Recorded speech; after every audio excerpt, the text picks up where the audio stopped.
early in the morning. A long way but go because I gotta find my way. The Lord need to stand up. Get better to warning, which makes me know where we the line was left to be done. Mesdames, Messieurs, bonjour, il est 6h30. Merci de nous choisir ce mercredi matin. Je suis très heureuse de vous retrouver et de vous accompagner encore dans votre routine matinale. Ce mercredi, les chroniques habituelles seront au rendez-vous. Vous retrouverez dans un petit moment Ibou pour la chronique sociétale. En plateau également, Binta Charles pour la chronique Mais Alex. Un invité, deux plutôt ce matin, jusqu'à 8h. Dans un petit moment, Alioune Badara Kane vous présentera les profils de nos invités de ce troisième numéro de la semaine. Les capsules habituelles. Dans un moment, le coach Tandara vous invitera en salle pour la gym. Avant la gym, la météo. Et après 7h30, nous vous proposerons de regarder le bulletin d'infos de votre matinale Quinqueliba.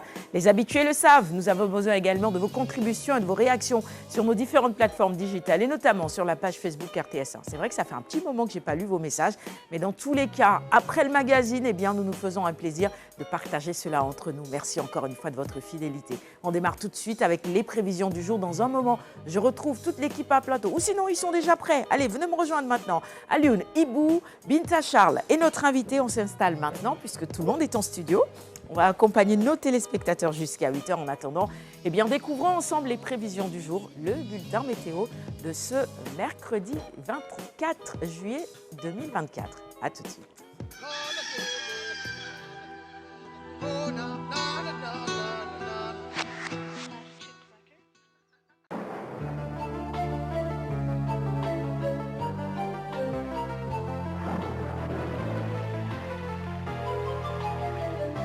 Toujours un plaisir de vous retrouver, chers amis téléspectateurs, pour votre bulletin météo de l'ANACIM.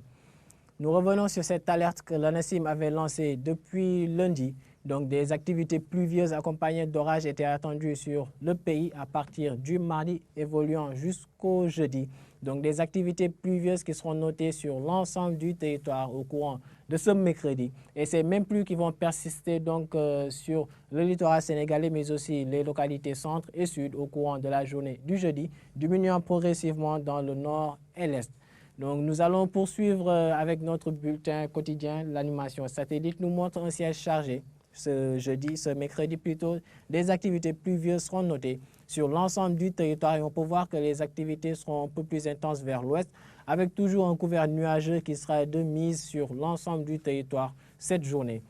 Les prévisions mettent en exergue, comme je disais tantôt, des systèmes pluvieux accompagnés d'orages sur l'ensemble du territoire et en raison de cette forte couverture attendue, les températures seront très peu élevées. On peut même dire à la limite basse sur une bonne partie du pays. Dans l'est, le nord et le sud, on peut voir que le seuil de 32 degrés est le maxi des maxi que l'on enregistrera à différentes localités, bien sûr. Au niveau de l'ouest, les températures seront à hauteur de 31 degrés entre Dakar et Mbour comme maxi, 30 degrés comme maxi enregistré à Thiès. Et au niveau de la zone de Podor, les températures demeureront élevées avec un pic de 36 degrés qui est attendu comme étant la plus élevée au courant de la journée. Donc, chers téléspectateurs, nous revenons sur cette alerte de pluie. Donc, il faut savoir qu'il y aura des activités pluvieuses orageuses sur l'ensemble du territoire au courant de ce mercredi. Et ces mêmes activités persisteront donc dans la journée du samedi, s'éloignant progressivement des localités est, mais demeurant sur le reste du territoire, à savoir donc le centre, le sud et le littoral. Des activités qui seront notées donc jusqu'au jeudi et qui intéresseront beaucoup plus les localités situées pas loin de la côte, une partie du sud et le centre du territoire. Nous arrivons à la fin de ce bulletin, chers amis téléspectateurs. Nous vous invitons donc à suivre l'information météorologique en provenance de l'ANACIM à travers les réseaux que voici et vous donnons rendez-vous demain à la même heure. Et d'ici là, portez-vous bien.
6h35 exactement. Excellente journée à Santou Toussaint qui nous regarde ce matin en direct sur la page Facebook RTS1 et à Mokhtar Senghor qui est au rendez-vous également. Bienvenue à tous. Bonjour, comment allez-vous, Binta Charles? Très bien, merci. Bien réveillé? Bien. Taquet? Bien. Alioune? Ça va. On annonce des pluies, des averses, donc forcément ça va quoi pour les amoureux de la nature. C'est une bonne nouvelle. Bon, les averses par contre, peut-être pas, mais la pluie de manière générale. Bon, l'environnementaliste que je suis a passé toute la soirée d'hier à guetter. Hein? C'est vrai qu'ils l'ont annoncé, mais jusque-là, on a attendu, j'étais vraiment dans l'euphorie. Mais grande fut ma déception au réveil quand je n'ai pas vu la moindre goutte. Mais je me dis qu'on a encore la journée. Hein, oui, non, enfin, dans certaines zones, chez moi par exemple, il y avait quand même de petites gouttes ce matin seulement. Hier, j'ai rien vu non plus. Bonjour Ibou. Bonjour Sarah. Comment vas-tu ce matin? Super bien, comme d'hab. Bah écoute, la pensée, voilà, la Profiter pensée de la du vie. jour, je pensais que ce serait orienté vers la pluie, les plantes et tout ça. Bien sûr, mais surtout là, on a une épidémie de grippe. Faisons très attention. Hein? Lavez les mains, la distance, le minimum. Et surtout, n'ayez pas de gêne. Ce n'est pas une honte de dire carrément navré de ne pas pouvoir serrer la main parce que je suis grippé ou bien je viens d'un environnement grippé. C'est le respect de l'autre, c'est l'amour de l'autre. Très bien. Merci beaucoup pour ces quelques pensées ce matin. Notre invité, en tout cas pour la première partie, est déjà installé en plateau. J'ai annoncé 2 invités. Je laisse le présenter et puis annoncer également 2e invité à nos téléspectateurs. Bon, tu sais, je fais toujours la part belle aux environnementalistes. Hein? Il est l'un des champions du Sénégal en la matière. Macoumba Diagne, fondateur de Recuplace. Recuplace, l'une des premières startups du Sénégal à s'intéresser à l'économie circulaire autour donc, des déchets, surtout du plastique. Aujourd'hui, il connaît un franc succès. Hein? Donc, il a fait preuve de résilience. J'imagine bien que dans votre entourage, on vous prenait pour un fou. Hein? Au lieu de continuer vos études, au lieu d'être bureaucrate, vous avez fait, disons, voilà, vous êtes consacré à l'environnement, à la récupération, au plastique. Mais bon, maintenant, c'est devenu une thématique majeure pour nos sociétés, surtout la nôtre, hein, le Sénégal, quand on voit l'engagement des nouvelles autorités pour un Sénégal vert et propre. Et cela ne peut se faire sans une bonne économie circulaire. Donc, on reviendra sur donc, les premiers pas de Recuplace, sur également votre dernière innovation, que sont ces boutiques ces éco-boutiques, hein, disons éco-boutiques Recuplace, dont l'objectif est d'inciter les citoyens à participer donc à cette économie circulaire. On reviendra sur le fonctionnement, comment ça va se passer, les premiers gains obtenus. Donc voilà les questions sur lesquelles nous reviendrons avec notre invité, le premier, Macoumba Diagne, je le rappelle, fondateur de Recuplace. Et à sa suite, une dame qui, elle, donc, essaie de tendre la perche aux micro, petites et moyennes entreprises du Sénégal qui ont bien besoin brutalement de financement. Alors, parce qu'on sait que le taux de mortalité concernant, si je peux m'exprimer ainsi, donc cet écosystème est extrêmement important. Beaucoup de micro, moyennes et petites entreprises meurent donc, du fait d'un déficit de financement. Alors, elle voudrait véritablement remédier à cela. Madame Ngone Meng, directrice générale de Pilon Group, Pilon Group qui a mis sur pied une initiative dénommée Soukali, comme son nom l'indique en Wolof. Si je m'amuse à faire une petite traduction, Soukali, c'est redonner de la vigueur donc à ces petites micro et moyennes entreprises. Et donc, elle parle là un peu de ce projet, comment cela va se passer, comment il pourrait ce projet-là impacter les petites, moyennes et micro-entreprises du Sénégal. Donc, ça sera dans la deuxième partie avec Madame Beng. Très bien. Merci mon cher Alioune. Bonjour Macoumba Diagne, comment allez-vous? Bonjour Sarah. Bien réveillé? Alhamdulillah, je vais très bien. Vous nous avez rappelé que vous étiez déjà là en 2010. De l'autre côté, en 2014 en plutôt. 2014, de l'autre côté. Ça fait 10 ans. Ouais. 10 Tu ans. t'en souviens, Alioune? Non. Merci en tout cas. Et pas que, vous êtes revenu encore en 2018, c'est ça? 2018, ouais. Sur Quinqueliba. Donc c'est la 3e fois C'est que la vous venez 3e nous fois. voir. Jamais 203. Eh ben, jamais 203 comme dirait l'autre. En tout cas, bienvenue sur le plateau de la matinale. On est heureux de vous avoir avec nous ce matin. En parlant de pluie, justement, voyez-vous sur les réseaux sociaux, eh bien c'est l'interaction. On a reçu le message de Samba Camara. J'ai même cru que c'était notre ami Samba Guissé, qu'on n'a pas revu depuis un moment. Alors il dit bonjour, c'est Samba Camara, maire de Fongolimbi. Voyez-vous, il a beaucoup plu justement là-bas, nous informe-t-il ce matin. Alors, je ne sais pas où vous êtes, si vous nous regardez ce matin, dites-nous par rapport à votre localité, quelle est la situation actuellement, les températures, est-ce qu'il pleut ou pas? Ce serait intéressant, non, de savoir. Absolument. Très bien. Allez, on avance sur le conducteur en découvrant les sujets à aborder dans les chroniques. Binta Charles. Alors ce matin, ma chère Sarah, nous allons revenir sur l'excès, le recours pour excès de pouvoir. Ça veut tout simplement dire comment, dans quelles conditions le citoyen lambda, le justiciable, peut bien sûr attaquer une décision provenant d'une autorité administrative. Donc ce matin, on va revenir sur ça. Très bien. Ibou, sujet de ce matin. Les Nations Unies, on parlera sous un angle d'opportunité, surtout les jeunes qui ont entre 18 et 29 ans, et également les associations. Très bien. Dans un petit moment, les détails de nos différentes chroniques. Première partie sociétale, deuxième partie, mais Alex, bien sûr. Le temps de souhaiter une excellente journée à Amadou Sek qui nous regarde également ce matin et qui souhaite particulièrement une bonne journée à Lune Badarakan, Binta Charles. Ah bon, j'ai pas encore vu le nom d'Ibou, de moi et de l'invité Amadou Sek. Merci de vous corriger ce matin. Il faut rajouter. Bah voilà, exactement. Allez, avant de passer à la chronique sociétale, j'ai pas annoncé la revue des titres également. Ce sera dans un petit moment. Parlons un tout petit peu des vacances agricoles. Le lancement a eu lieu, c'était ce dimanche donc, en présence du ministre Khady Diène Gaye, ministre de la Jeunesse, mais pas que, également du ministre Mabouba Diagne, ministre donc de l'Agriculture. On en reparle juste après la capsule du coach Tandara, j'ai failli l'oublier. Voici la gym.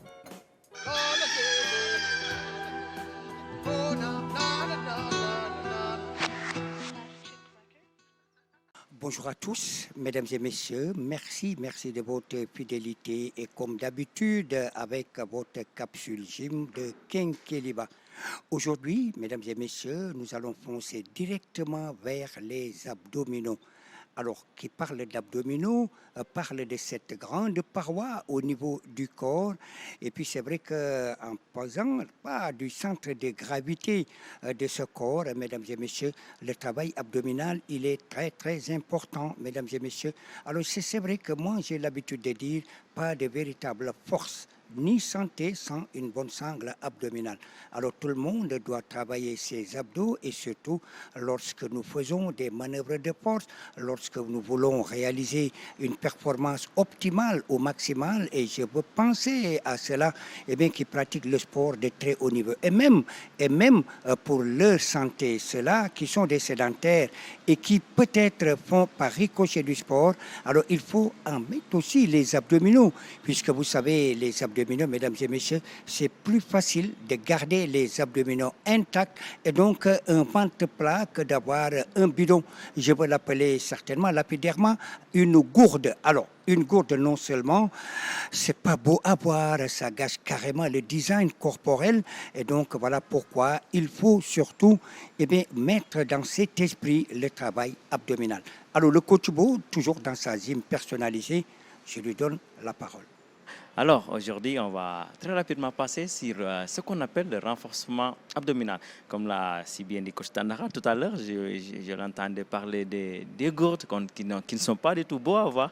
Ça fait partie de l'esthétique. Donc, faire travailler vos abdos pourra vous procurer un très bon esthétique. Comment? Parce que si les abdos sont bien sollicités, ils sont bien renforcés, bien toniques, vous aurez un rétrécissement au niveau du ventre, vous allez avoir ce qu'on appelle le ventre plat, et là, vous allez avoir beaucoup plus de force, beaucoup plus d'endurance, beaucoup plus d'agilité et de souplesse en fonction de votre taille. Et en même temps, vous allez voir que votre système digestif va être beaucoup plus performant parce que la circulation sanguine, sera abondante, elle sera bonne. La digestion, facteur digeste, sera beaucoup plus, aisée par rapport à l'appareil. Donc, vous savez, renforcer cette partie abdominale vous procurera beaucoup de bienfaits. Et au niveau de votre posture même, vous allez avoir un résultat parce que au moins, tout votre centre abdominal sera bien gainé et là, votre posture sera beaucoup plus normale. Sans oublier aussi, si vous avez des gros bidons, chez nous les hommes, la plupart, ça entraîne ce qu'on appelle les maux de dos parce qu'au niveau du ventre, ça tire vers l'avant et ça n'est pas du tout quelque chose de bon et quelque chose de bien. Ça crée beaucoup de micro-traumatismes. Et maintenant, pour contrecarrer tout cela, faites des renforcements abdominaux pour juste gérer ce qu'on appelle ce mal de dos-là et avoir un très bon esthétique. Merci et très rapidement, on va passer dans nos prestations.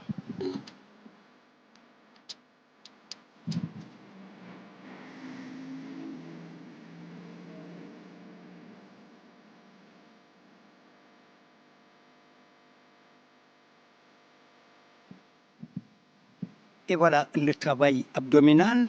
Mesdames et messieurs, lorsque vous travaillez l'abdomen, il faut penser à une chose, c'est 3 parties. La paroi inférieure, la paroi supérieure et la paroi médiane. Alors ceci est important, mesdames et messieurs, puisqu'il y a de multiples facettes pour travailler les abdominaux. Alors les abdominaux sont tellement importants, mesdames et messieurs, à telle enseigne que cette paroi, en tout cas du corps, cette paroi abdominale, évidemment, ça va renforcer, encore une fois, mesdames et messieurs, votre posture, non seulement évidemment, au plan métabolique, vous avez aussi d'autres choses qui vous permettront, encore une fois, eh bien, de conserver cette posture-là. Alors, regardez ici avec le coach Bou, qui donc est en train de nous montrer de multiples facettes du travail abdominal.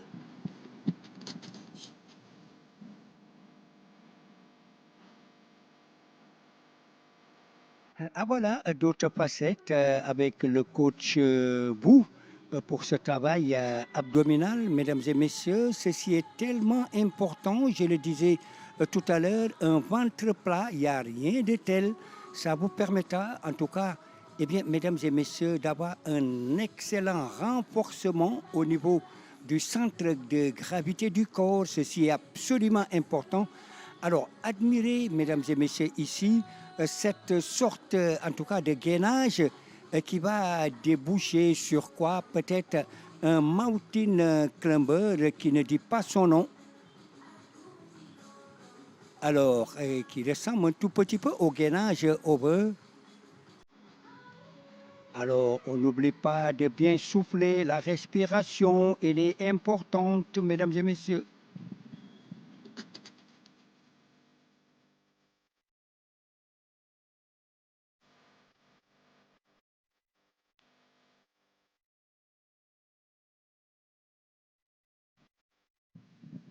Allez, on va... C'était la fin, la proposition d'exercices qui sont faciles, classiques, lentes, douces. Donc, pour votre esthétique, pour gérer votre digestion, une très bonne circulation sanguine et en même temps avoir une très bonne posture, les exercices abdominaux sont là. Merci à vous et à demain, Inch'Allah.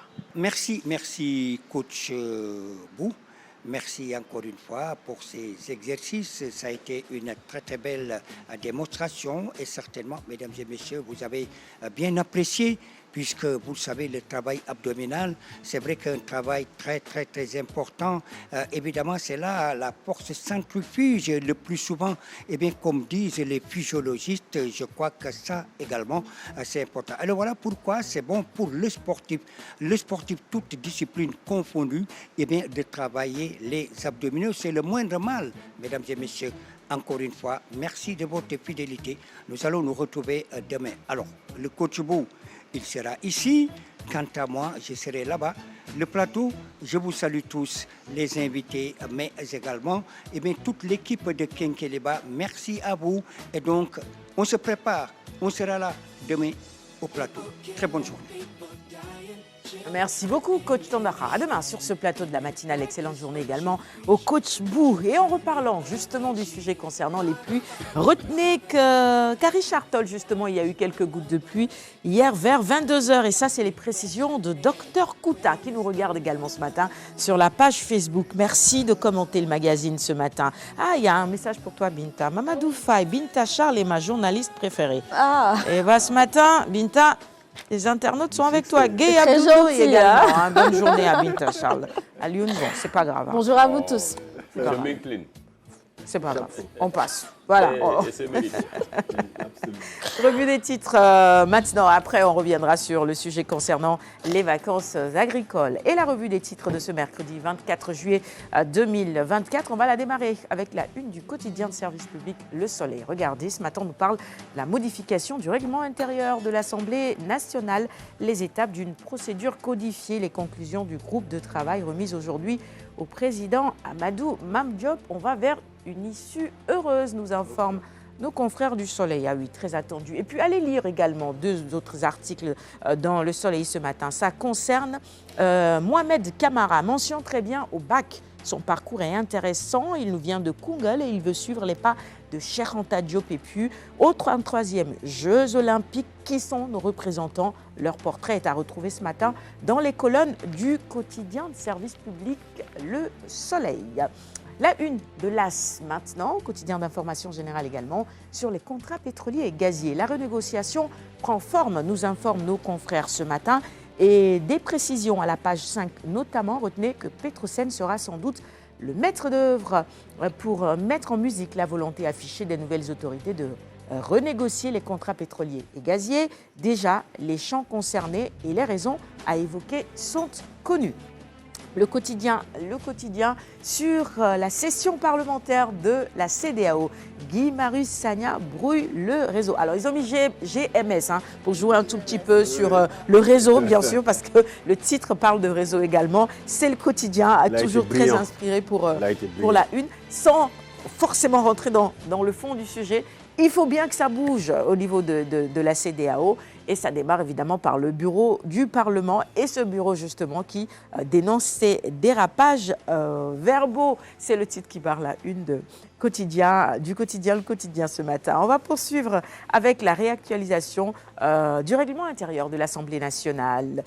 On accélère la cadence à ce niveau-là. Le groupe de travail composé de représentants de 3 pôles parlementaires et du représentant des députés non inscrits, assisté par l'administration de l'Assemblée nationale, dépose donc ses conclusions sur la table du président de l'Assemblée nationale aujourd'hui, 24 juillet 2024. Et cela après 2 jours de réunion, les 22 et 23 juillet. Ils ont bien fait de préciser, à Sali, bien sûr, tu as vu, parler d'apaiser un peu les tensions et tout ça. Je pense qu'on réfléchit mieux à Sali peut-être. Bon, allez, le mandat maintenant, avec à la une Serine Baïtiam qui parle de rajeunissement à la direction du Parti socialiste.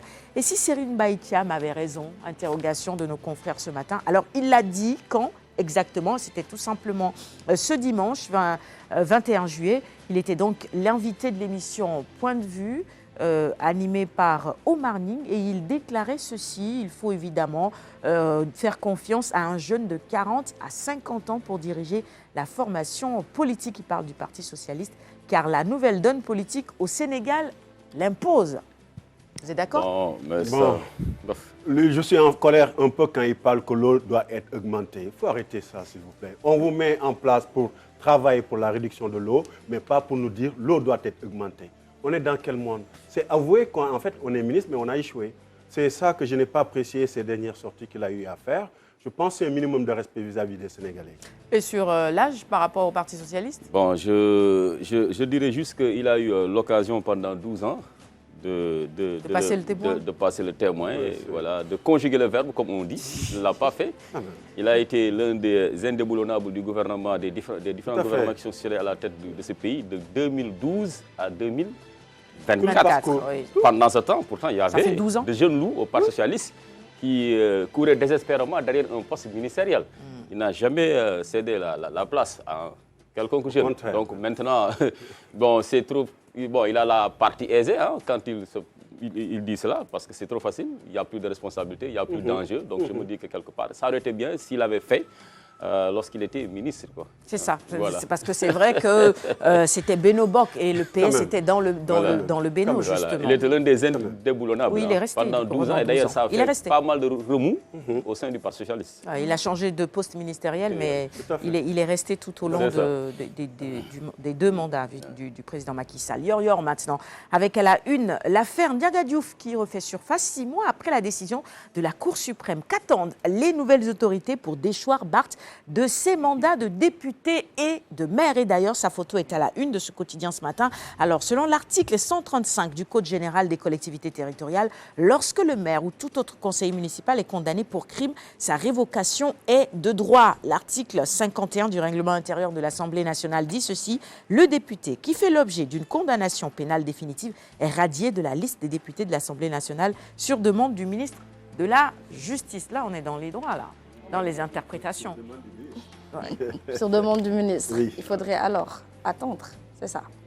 Le ministre fait son travail et puis les gens avancent. C'est ça la société en réalité. Les messages qu'on doit donner, c'est de dire qu'on est dans le djoub ou dans le djoubanti. Il y a même le djoubalé Le jubilé. Il faut mettre du jubilé. Jubilé. Mais avant de faire du jubilé, c'est du jubilé. Comment tu traduirais le jubilé finalement? Le jubilé, Ce c'est serait quoi? l'apaisement. D'accord. Je pense que ces mesures-là, si elles sont appliquées, moi, tout le monde est justiciable, même les magistrats. C'est d'envoyer un message pour dire, les gars, vous voyez maintenant, on essaie d'être le plus juste possible. On ne demande pas que le président soit le plus beau. On ne demande pas d'être le plus diplômé, mais qu'il nous donne le ressenti de quelqu'un qui est dans le djup. Et dès que tu es dans le djup, les gens sont apaisés. Le jubilé, il vient quand tout est djup. Mais quand il n'y a pas le djup, ni le djup benti, on ne peut pas être dans le jubilé. Donc je pense que si le ministre fait la demande et qu'on applique la loi, tout le monde sera apaisé également. On conjugue ce matin. Hein. J'ai l'impression que c'est un verbe qu'on conjugue. Absolument, c'est la racine. Jubilé, c'est la racine. Si j'étais dans la position du président, ou je ne sais pas moi, de son premier ministre, en tout cas, j'aurais attendu que le temps fasse son œuvre. Parce qu'on est pratiquement à 3 ans à peine donc, des prochaines élections locales. L'Assemblée bientôt sera dissoute, qu'on le veuille ou non. Ça, c'est une question de bon sens. Le processus va suivre son donc, je cours pense que, naturellement. voilà, laissons les élections clarifier tout cela. C'est ça. Même si je sais que quand même Barth est en très mauvaise posture du point de vue électoral avec la raclée subie par Tahaou au Sénégal. Donc ça va être très compliqué pour lui de garder son poste de maire. Quoi. Il ne faut pas en faire une victime. Bon, politiquement, moi, c'est comme ça que j'aurais procédé. C'est ça. Voilà. Politiquement parlant, je pense même. Que le ministre ne fasse pas son travail. Parce que c'est à la demande du ministre. Donc, il est à la demande de du toutes ministre. les façons, le processus est déjà en Lance, cours, quoi, oui. je veux dire. Le ministre peut dire que j'ai Ça tellement va de priorités finalement que... faire plus de mal Parce puisque qu'il faut des voilà, décrets, ça hein. donnera Qu'est-ce qu'il gagnerait à... matière à débattre finalement. Mais vous savez, Ils si peuvent vous être avez les évoqués outils- que par décret, l'arrêté de suspension et le décret de révocation doivent être motivés. Voilà, Pour moi, précision également. Allez, Bess le jour en avance, hein, avec actualité politique également à la une. Le silence de Amadouba, la gêne Mamadou Ibra Kane, qui l'invite à s'adresser aux Sénégalais. C'est le moment ou jamais, dit-il. D'autres ténors également de l'actualité politique qui interviennent et qui attendent que l'ancien Premier ministre se détermine parce que considéré aujourd'hui comme le patron de l'opposition, sauf qu'il ne parle pas, il écrit bien sûr, et ça aussi on le retrouve dans les colonnes de ce même quotidien à la page 6 notamment. Amadouba écrit, il se confie, mais cette stratégie inquiète certains de ses alliés. Le dernier en date, c'est Mamadou Ibra Kane qui ne comprend pas cette posture de chef de l'opposition. Le leader de demain, c'est maintenant, l'invite à s'adresser aux Sénégalais, mais au-delà, cette stratégie explique que d'autres responsables politiques qui ont quitté APR ou Beno ne savent pas où donner de la tête. Mais chef de l'opposition ou guide de l'opposition. Non mais attends, il a posé une bonne question aussi. Hein. Ouais. Il va c'est dire, ça. c'est ça. Parce qu'il a eu tout le temps pour parler aux Sénégalais, il ne l'a pas fait. Donc C'est pas maintenant, aujourd'hui qu'est-ce que qu'il les va- Sénégalais vont Peut-être qu'il l'écouter, je pense, il prend du recul aussi, peut-être après, pour si toute parler. sa vie- Mais dans tous les cas, on a besoin que la vie politique soit animée. Donc il faut que tout le monde parle. Hein. Tout à fait. Ouais, mais c'est qu'en fait, Il faut que tout le monde parle. c'est compliqué. En fait, De rebondir. c'est pas très simple pour lui, parce que déjà, il n'a pas la mainmise sur l'appareil politique de l'APR. Jusqu'à présent, c'est le président Macky Sall qui en est, je crois, qui tient les tire les rênes, ficelles, quoi. qui tient les rênes donc de l'APR. Lui, malgré le fait qu'il a été leur candidat à la dernière présidentielle, il n'a pas donc reçu Cette l'onction de ses légitimité, frères ouais. de parti pour C'est en ça. être Pas le tous, chef. c'est vrai, on le sait. Il y avait Donc, des s'il veut dissensions vraiment au sein exister du parti. politiquement et incarner cette posture-là de chef de l'opposition, Il doit créer faudrait qu'il son puisse propre parti.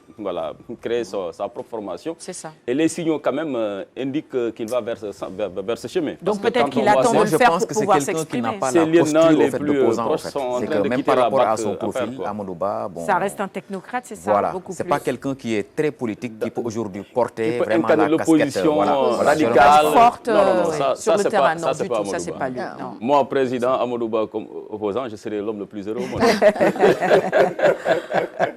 On se rappelle qu'on lui reprochait même cela lorsqu'il a Ouais. été choisi par Il le est- président Macky Sall. Il est laissé C'est sa rester nature, en fait. longtemps Oui, on sans peut faire de pas, bruit. ouais. Or voilà, en tant que... C'est son tempérament. Non, c'est son aussi. tempérament. C'est ça, Ce qu'il faudrait le conseiller, c'est d'abord Ça, il faut- d'anticiper sur éventualité d'une dissolution de l'Assemblée nationale pour qu'il puisse avoir ses propres éléments. Les combats, on peut les déléguer, mais le Mbédiou Kalam, on ne peut pas le déléguer. Donc du coup, quand on est chef de l'opposition ou guide de l'opposition, il veut être guide de l'opposition. Il n'a pas les traits de caractère pour être le chef de l'opposition. Moi, je vois M. Tierno Bokoum qui en parle, je vois M. Bougan qui en parle, etc. Mais chacun est en train de se positionner. Mais le projet de société qu'il propose, ce n'est pas d'attaquer Bassirou Diomaye, le chef de l'État. Ce n'est pas d'attaquer la baisse du prix du riz. Ce n'est pas d'attaquer la baisse du prix du pain. Ce sont des choses consensuelles.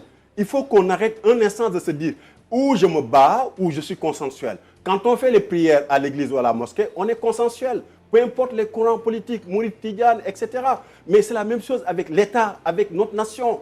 On ne peut pas parler de baisse du pain qu'on dit que c'est mauvais. Mais Ibou, attends, excuse-moi, je te coupe, il est 7 heures. Mais on ne peut pas être consensuel sur tout non plus. Hein. Ouais. Il faut un peu de tout, il faut des dissensions. Mais quand on baisse du pain, les Sérères sont contents. Il faut aujourd'hui aussi, il faut comprendre aussi que, moi je pense qu'aujourd'hui c'est l'heure de l'unité nationale quand même. Absolument. Parce que nous venons de voter pour un président de la République à 54. L'unité reste un idéal quand même. Oui, mais... Il y aura forcément des gens qui vont aller... Mais à un certain moment, il faut arrêter la politique et travailler.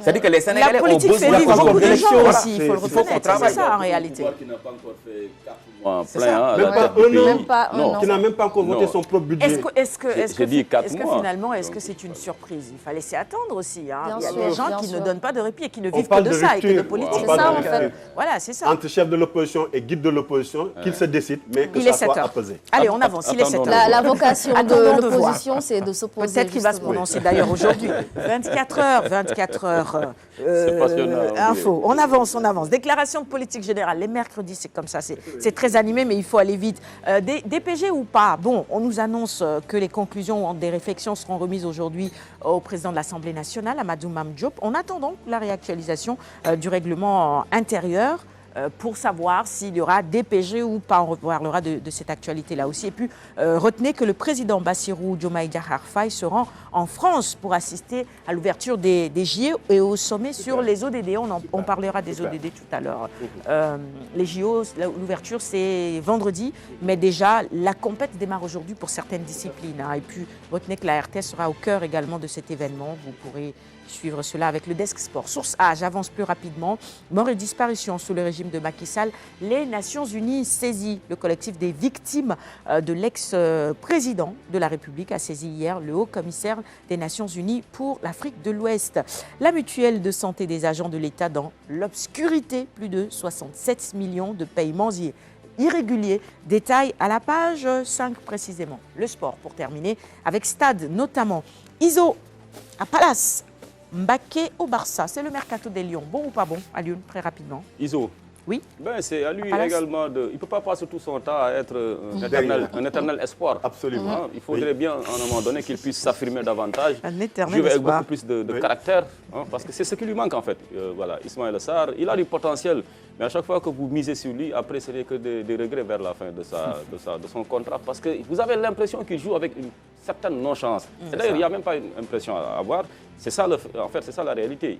Ismaïla Sarr, sur un terrain, il est trop nonchalant pour un joueur de son niveau, alors qu'il a un potentiel fou. Ouais. Je ne cesse de le dire, il fait partie du cercle restreint de ces joueurs, ayant cette capacité d'accélération. Donc il ne reste que l'efficacité devant les buts, une petite dose d'intelligence dans la surface adverse pour être comparé à Mbappé même. Ou bien, Léao, il est excellent. Voilà, l'autre là, Dembélé. Mais on l'a aussi souvent dit, quelque part aussi, son caractère aussi joue, son tempérament aussi joue. Ça, il a du mal à ça départir autant pour moi, c'est ça aussi. Si je l'observe, il est l'un des rares jours dans les grands moments où chacun fait son marketing visuel. Il ne se rase pas, il ne sait pas de s'embellir. Il faut un préparateur mental. J'avais dit rapidement. Il faut un préparateur mental. Le préparateur mental lui permet de quitter l'étape A pour aller à l'étape B. Cette phase-là. Mais est-ce qu'on peut changer son tempérament et sa façon d'être aussi? Quelque part, c'est intrinsèque qu'à la personne. Bon, 7h03. Bon, je referme la parenthèse. Le débat, ce n'est pas Ismaël. Bon, nous l'aimons bien. On referme la parenthèse. Mais on referme. Mais à ce rythme, il risque de jouer en division régionale française. Il va venir à notre parce qu'il ne cesse de dégringoler. C'est vrai, sur le alors marché. qu'il a un potentiel fou. Bon, allez, il y a des téléspectateurs qui nous interpellent également ce matin. Bien Salah, on a reçu votre message, on le lit. Bon, il demande à ce qu'on puisse parler un tout petit peu wolof. Ne vous en faites pas. Nous sommes en train de réfléchir sur des formules pour satisfaire nos téléspectateurs et nous rapprocher davantage de vous. C'est ça aussi notre mission. Je n'en dis pas plus. On avance sur le conducteur. On va passer maintenant à la chronique de Ibou Sociétal ce matin. On va parler des ODD notamment, c'est ça. On reviendra sur les vacances agricoles si on a le temps parce que là, on est rattrapé justement par les objectifs de développement durable, qu'on appelle les objectifs mondiaux globaux, sont gérés par les Nations Unies. Les Nations Unies, c'est une structure qui regroupe les pays dits démocratiques qui se retrouvent là-bas. Ça concerne à peu près 160 pays dans ce monde. Le Sénégal en fait partie. Et donc, le premier, c'est pas de pauvreté.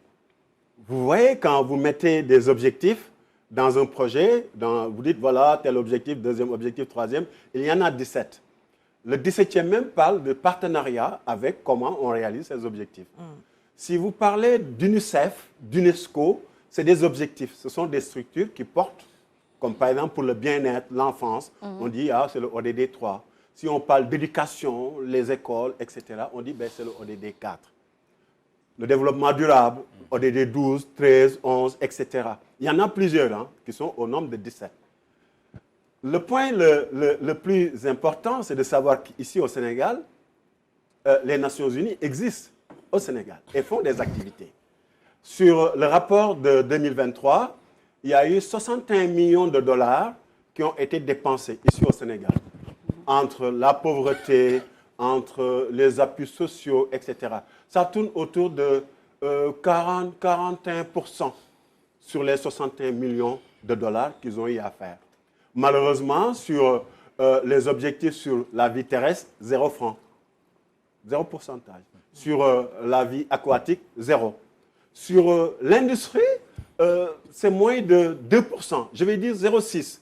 Vous vous rendez compte, alors qu'on a besoin d'infrastructures qu'on puisse nous accompagner dans ce cadre. Mais 40% des 61 millions de dollars ont été dépensés pour lutter contre la faim, pour éviter la misère, etc. Un point important où cette chronique va insister, c'est beaucoup plus pour les jeunes Sénégalais. C'est qu'ils ont entre 18 ans et 29 ans révolus. Il est possible de faire du volontariat à partir de ces ODD, que ce soit des actions humanitaires, sur la paix, sur l'agriculture. Il y a plusieurs activités. Hein. C'est pour inciter surtout les jeunes, pour leur dire que vous avez un minimum quand même. Il faut avoir 2 ans d'expérience professionnelle, hein, ou bien au minimum avoir son BTS, le brevet de technicien supérieur. Dès que vous l'avez et que votre âge est entre 18 ans et 29 ans au moment résolu de la fin de contrat, qui peut être sur plusieurs mois. Et il y a une rémunération, même si elle n'est pas très, très importante, mais le plus important, c'est l'acquisition de compétences qu'on peut avoir dans un segment de management interculturel. Ça peut être au niveau international, ça peut être au niveau local. Mais le plus important d'abord, c'est de s'inscrire. Allez sur le site de s'inscrire. En s'inscrivant, vous êtes tout de suite dans la base des Nations Unies. Vous faites vos études, par exemple, en géographie, et que vous avez 2 années d'expérience sur une matière de la géographie. Et vous pouvez postuler. Vous pouvez postuler et que dès que c'est disponible, on vous fait la proposition. Vous faites un entretien comme si c'était du travail. Et vous intégrez. Et vous gagnez même des points anti-guillemets pour demain quand vous allez postuler au niveau des Nations Unies. Parce qu'on n'insiste jamais que les jeunes Sénégalais doivent travailler dans les services onusiens. On n'en insiste pas. Vous allez dans un autre pays comme la France qui est là, nos cousins, ils incitent leurs jeunes à aller dans les services onusiens. Mais nous, non. Non. On n'a pas encore cette habitude-là. On attend d'avoir l'âge très mature, en étant des doctorants, etc., pour y aller y travailler. Alors qu'à l'instant T où la masse a besoin d'avoir des activités signifiantes et non pas des stages qui passent à gauche, à droite, c'est de faire du volontariat au niveau des Nations Unies. Non seulement il y a la rémunération, mais non seulement il y a des critères d'échange, vous allez voir, vous allez être éprouvé dans des moments de sélection. Ça va vous permettre de se dire, ben, tiens, j'aurais fait comme ça, etc., etc. En s'améliorant, c'est mise à l'échelle qu'on peut avoir, peut-être dans les 120 mois à venir, dans les 240 mois à venir, si on parvient à avoir 3 000 à 5 000 Sénégalais qui ont eu à passer du volontariat, au moment qu'ils seront dans le monde professionnel, ce seraient des éléments positifs. C'est pourquoi j'incite les jeunes, allez sur le site internet, allez même sur Google, vous tapez les volontaires, les jeunes volontaires des Nations Unies et vous allez voir tout le processus d'inscription. L'inscription, elle est gratuite. Okay. Moi, comme tout le monde qui vient vous démarcher, n'écoutez même pas. Dites merci, c'est gentil et passez votre chemin. C'est important ce que tu viens de dire. Maintenant, le volontariat, c'est une culture aussi. Et je crois que c'est ça qu'il faut aussi développer chez nos jeunes. Je vais d'abord donner la parole à notre invité Macoumba Diagne sur ce sujet-là. Vous êtes vous-même un entrepreneur. Quelque part, au départ, on peut considérer cela même comme du volontariat. Parce que pour pouvoir faire ensuite du profit, il faut être patient, etc. C'est un engagement quelque part. Et je crois que ça, il faut développer chez nos jeunes aussi.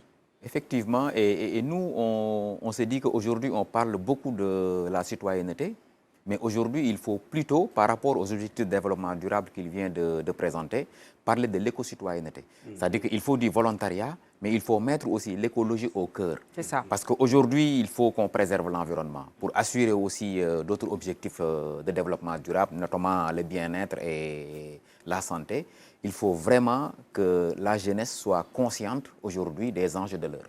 Merci Ibou, parce que ce que tu viens d'exposer, en tout cas ton exposé de ce matin, nous renseigne qu'il y a de véritables opportunités à saisir en ce qui concerne les ODD. Oui, Le premier emploi peut venir comme ça. On commence en tant que volontaire, peut-être qu'on n'a rien tout de suite. Dans le système des Nations Unies, avec même, on peut avoir même une association, même l'association, parce que quand vous allez, les services onusiens, il leur est interdit de dire non. Tout doit être oui, après des prérequis. Vous êtes une association, on va vous demander, est-ce que vous travaillez avec votre gouvernement? Vous dites oui. Quelle entité vous signifiez? Est-ce que vous travaillez surtout avec votre localité? Oui. Avec d'autres localités? Oui. Et vous êtes prioritaire.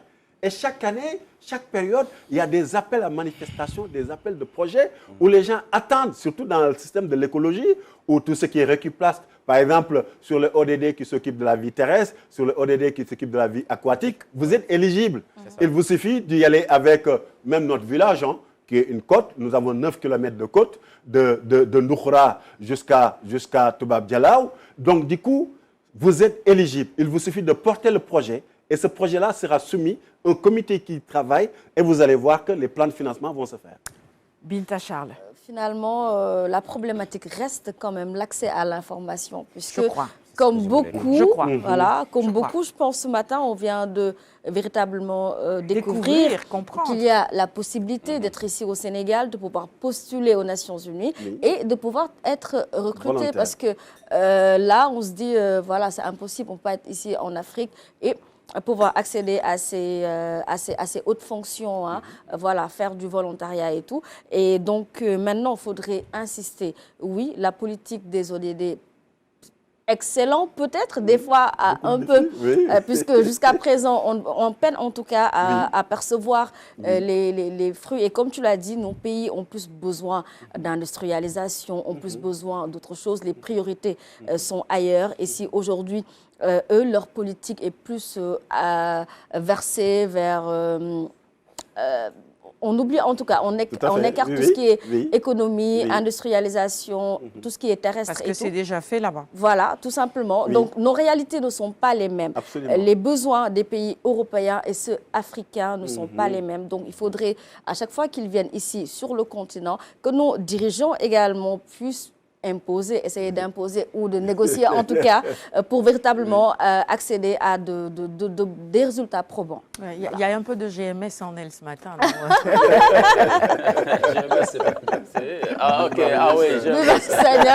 C'est vrai. L'ami des parlementaires de la CEDEAO. J'ai l'impression, tout à fait. C'est vrai. Mais revenons justement à ce sujet sur le volontariat. Heureusement qu'il y a changement de qui aime bien chaque bien. On a besoin de voir les choses bouger dans le bon sens. On reçoit sur ce plateau les jeunes de Afrique. Comment ça s'appelle ce groupe de volontaires qu'on reçoit? Ça va me revenir. Africa quelque chose. Ça va volontaire, Africa. Corps Africa. Corps Africa, voilà. J'ai l'impression que c'est vraiment la seule structure très organisée qui arrive à pousser les jeunes à s'engager dans le volontariat. Quand on dit volontariat, il ne faut pas avoir une perception péjorative de la chose en se disant on s'engage pour rien, on donne son temps pour rien. Au contraire. Et là, tu viens de le démontrer encore ce matin. Non, ce n'est même pas une perception péjorative. Au contraire, la perception que l'on a, c'est que le volontaire, il ne peut venir que de l'autre côté. Et il ne peut être que blanc, généralement. Sur le continent africain, pour nous, aujourd'hui, on a des exemples au Sénégal. Aujourd'hui, il y a la team Ninché. Il y a aujourd'hui Nietzsche qui est en train de faire un travail extraordinaire. Et hier même, il a été invité au niveau de TV5. Et on l'a reçu sur ce plateau également. Ça, c'est des exemples. Des exemples, mais bien sûr, comme vous avez fait, c'est un peu du volontariat au tout début. Même si aujourd'hui, vous avez fini de mettre sur pied quand même un véritable écosystème où tout chacun peut gagner quand même son pain quotidien. Mais il a fallu que vous fassiez preuve un peu de volontariat, voilà, de don de soi pour la matérialisation de ce projet. C'est ce qui manque un peu quelque part dans nos pays. Les volontaires, souvent, la perception en tout cas que l'on a ici, c'est que soit il doit venir de l'Occident, ou bien du Japon, ou bien de la Corée. Ça. Alors qu'eux, ils viennent apprendre, gagner en expérience. C'est ça. Et de retour, ça va servir quand même le pays. Donc je pense qu'il faut déconstruire également cette image que l'on a du volontariat. Mais ça commence bien avec les vacances agricoles, voilà, patriotiques, je exactement. crois. Tout à fait, oui, on peut relier les deux sujets. Que, Bon, à la région, on me signale qu'il est 7h15 déjà, mais moi j'ai 14. Hein. Vous savez quoi. 14. Je pense que vous avez la bonne heure. Une minute, j'ai la bonne heure. En une minute, on peut faire ça ensuite, on passe à la rubrique invitée. On peut passer à la rubrique invitée. Les vacances agricoles, c'est important justement. Ça s'inscrit dans ce cadre-là. Il faut que les jeunes s'approprient maintenant le concept et le projet. Parce qu'il y a des ateliers pratiques qui sont annoncés, des sessions éducatives, des visites dans des fermes modèles également, le renforcement de capacités. Tout ça va évidemment dans le sens du suivi. Moi, je dirais, le maître mot, c'est le suivi. Parce qu'avant les vacances patriotiques, il y avait les fameuses vacances citoyennes. Mais en termes de suivi, d'impact, qu'est-ce qu'on a eu comme résultat? Je pense que le résultat il est insignifiant parce qu'il n'y a pas eu de suivi. Donc c'est important de mettre l'accent sur ça. En tout cas, s'il y a ce suivi-là, ce sera l'une des plus belles réalisations de ce régime, puisque triplement bénéfique, non seulement l'éducation, la formation, ça va permettre bien sûr à ces jeunes-là d'apprendre les anciennes techniques comme les nouvelles, et peut-être demain, ces étudiants-là, ces jeunes en tout cas de manière générale, peuvent décider de se verser dans l'agriculture, d'investir au cas où si l'école ne leur réussit pas du tout, voilà. Ils ont déjà un métier. Et d'une manière, voilà, ils ont un métier. Réussissent, hein. Et puis participer d'une autre manière à la souveraineté alimentaire. Absolument, c'est le mot. Sécurité alimentaire. Sécurité alimentaire, puisqu'on en parle également. Merci beaucoup, mon cher Ibou, pour cette magnifique chronique ce matin. Merci. On découvre qu'il y a des opportunités. L'accès à l'info, c'est pourquoi Ibou est important dans cette équipe. 7h16, on avance. Première partie de la rubrique invitée, juste après ceci.